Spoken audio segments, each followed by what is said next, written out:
Hi, I'm Melody Ricketts. I'm a party princess, and this is how I work it. I'm gonna take you through 24 hours of my wellness and beauty routine. Every weekend, I do about 3 parties, meet around 80 kids, take up to probably like 200 photos, give or take 200 miles that I've traveled. The most rewarding and the most beautiful thing about it is just bringing the magic of these fantasy characters to real life. I try to avoid ever being seen with my car keys or a cell phone. Sometimes the kids will ask you like, oh, where'd you park? Or what kind of car do you drive? And I tell them I came in a carriage. And I say that I traveled by sea. I want them to think that I just popped right out of a fairy tale. Good morning. It's 7:30, just woke up, going to have some coffee, then wash my face and get started for my Snow Princess makeup today.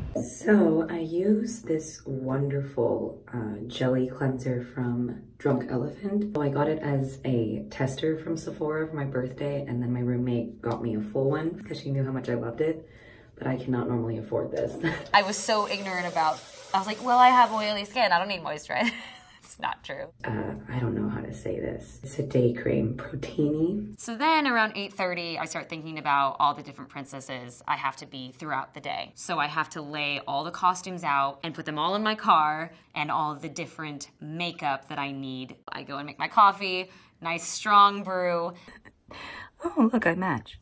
It usually takes me about an hour and 15, depending on the character. Because we're usually out in the sun for princess parties. I'm going to start with this wonderful, wonderful sunscreen. This is Super Goop. For those of us with oily skin, it doesn't feel oily at all. It's important to have like vibrant, animated looks, right? And having a primer really just helps set that all better. I use a primer that has SPF 30 in it, making sure it's really blended into the skin. And circular, gentle motions really help with that. As far as my skin goes, more glowy, as opposed to matte. If I keep it glowier and I'm sweating, it's like, oh, she just, that highlight, you know what I mean? Since a very young age, I've always covered my freckles, like completely masked my freckles. I got to a point where I just started loving them. The reason I don't use liquid foundation is because it does, no matter what, tend to cover up my freckles.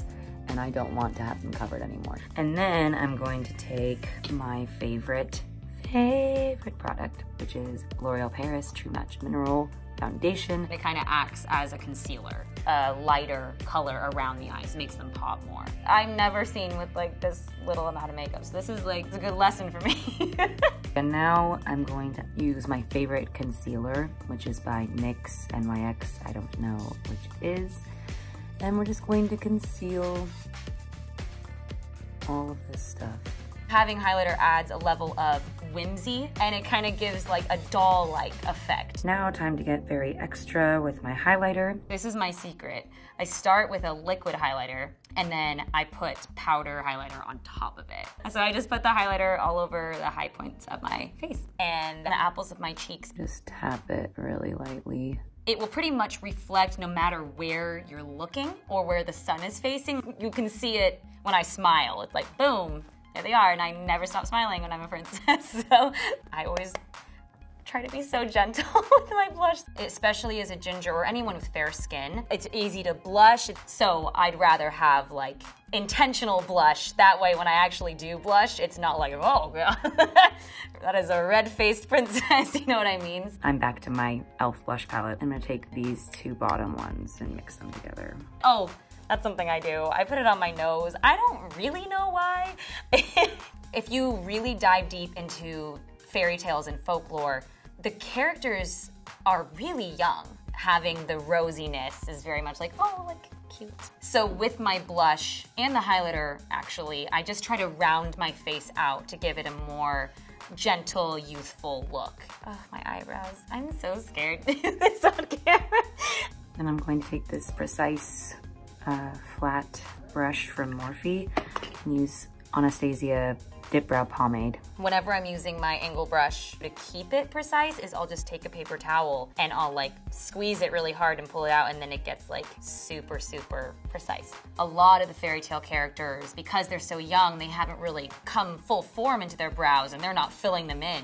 The more natural, the better. I like to keep my eyeshadow looks more neutral tones. It can be a little overwhelming and a little jarring to have, like, for example, like hot pink on your eyes. That kids can sometimes be like opposed to makeup, actually. I've had kids be a little weirded out. They're like, why do you have all that on your eyes? They'll like say stuff like that. So for this character, I just use neutral purples and pinks as opposed to hot pinks or hot purples. Whenever I'm taking pictures with the kids or at parties, you have to create that cartoony animated smile, and that requires, you know, raised eyebrows, very awake eyes, and so I'm going to do eyeshadow that really accentuates my eyes, because that will help. For princess eye looks, the center of your eye is more the focus as opposed to out here. So then the last thing I do for eyeshadow is like a shimmery cream color. I really try to go for an effect of making my eyes more deep set. All fairy tale characters kind of have that look. I'll put a little bit of pink underneath my eyes, and then I'll mix the purple in. My eyes are a little more on the purple side today. No matter what the heck I do, my makeup looks different every single time. So I put this line of black liner in my top waterline and my bottom waterline.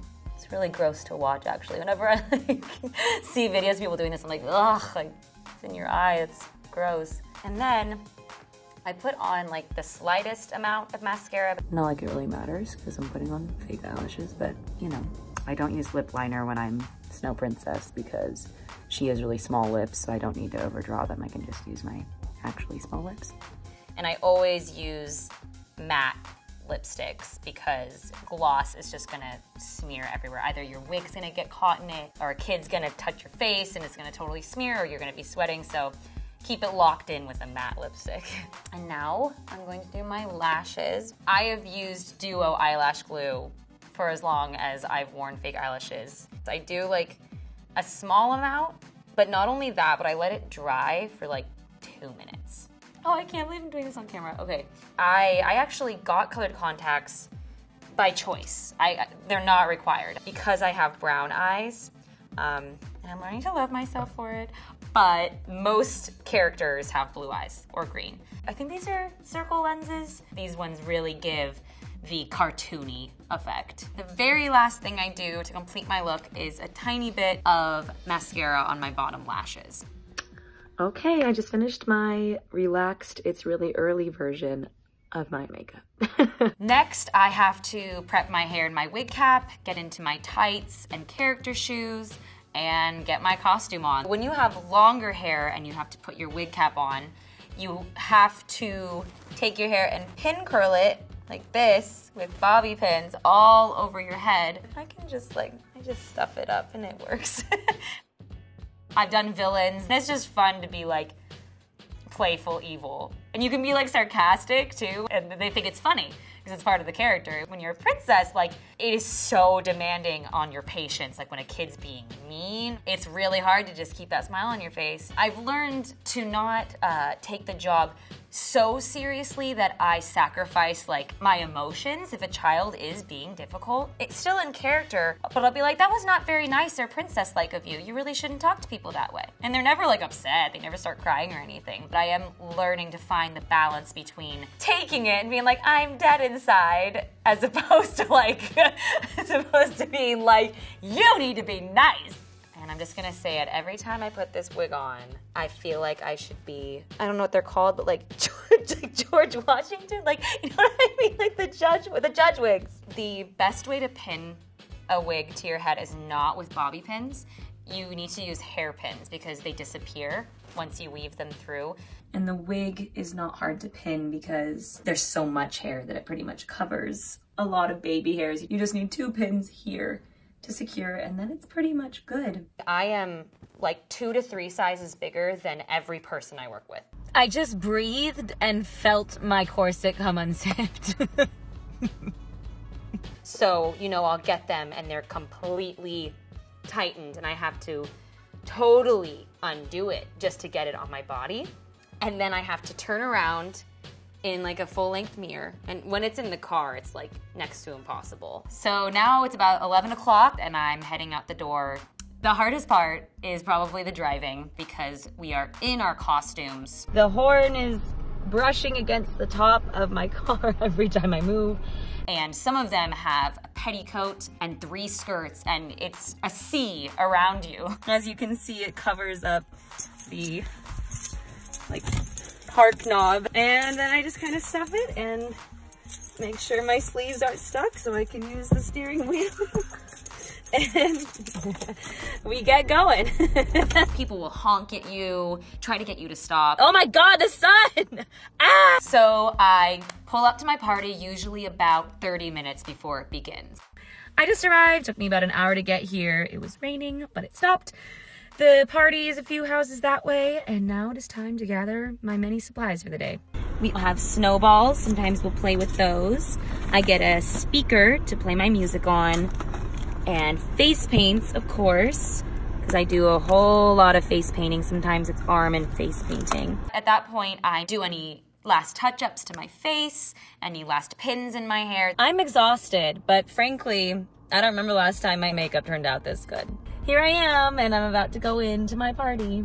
Go on my little walk to the house and make sure my phone and everything is away. So I get to a party, I do meet and greet, I tell the whole story, I sing every song, then I do princess and hero lessons, teach them a dance, play a game, face paint, coloring pages, birthday cake pass out, pictures, and then go. My sister and I actually do princess parties together, sister princesses. Okay, so party 1 is over and I am booking it to my car. Well, I just got back from my party. Something that's fun about working certain events, they will give you a little thing of food to go. And I'm gonna eat that red velvet cupcake. I don't go in and get coffee anymore. I'll drive through, but like, I'm going to get some Starbucks. When I first started this job, I was so excited about being like, I'm gonna go in public and like everyone's gonna see me. And now I'm like, no one look at me. I have to get gas sometimes and in this ball gown. If I'm on a time crunch, people don't consider the fact that you're like working to get pictures, and it's really hard to say no to a kid. Mirror, mirror on the wall, who's the fairest of them all? Queen Elsa.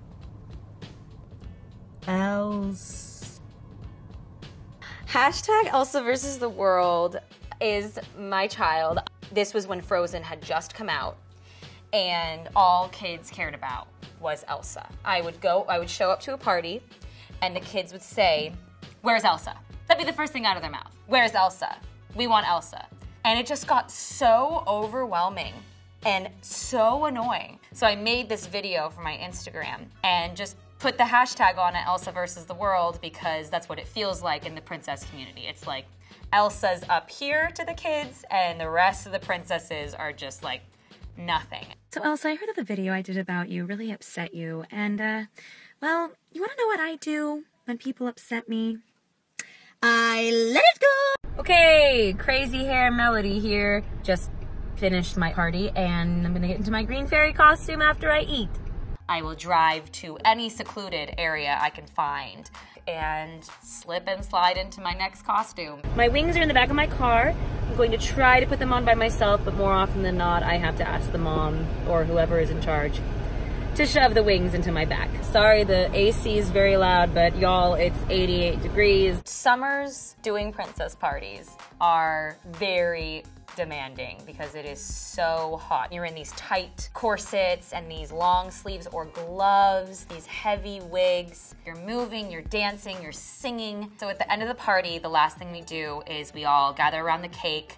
I lead the happy birthday song. Happy birthday, happy birthday, happy birthday to you. And we have any final pictures, and then I'll make, you know, my farewell. I guess it's usually along the lines like, goodbye everyone, thank you so much for your time, have a beautiful day. And then I leave. All right, off I go to my show. So I also am involved in plays and musicals. All right, so I just made it to the dressing room of the show that I'm in. And here is the wig that I now have to put on. So yeah, I don't really have time to keep talking because I gotta get ready, but that was my day. 2 parties and now a show. Bye-bye. The first thing I do after a long day of princess parties when I get home is order a pizza. Coconut oil really helps me get the matte lipstick off and just get a nice foamy lather of my cleanser, and I do it twice. I'm a night owl, so like even when I am exhausted, I need like at least 2 hours to like write emails, I write my own music, editing pictures from the day or whatever. End up getting into bed around probably midnight. Oh, at last it is time for sleep after a very long but fruitful day in the life of a princess. And now, sweet dreams and good night. Thank you for watching. Have a magical rest of your day.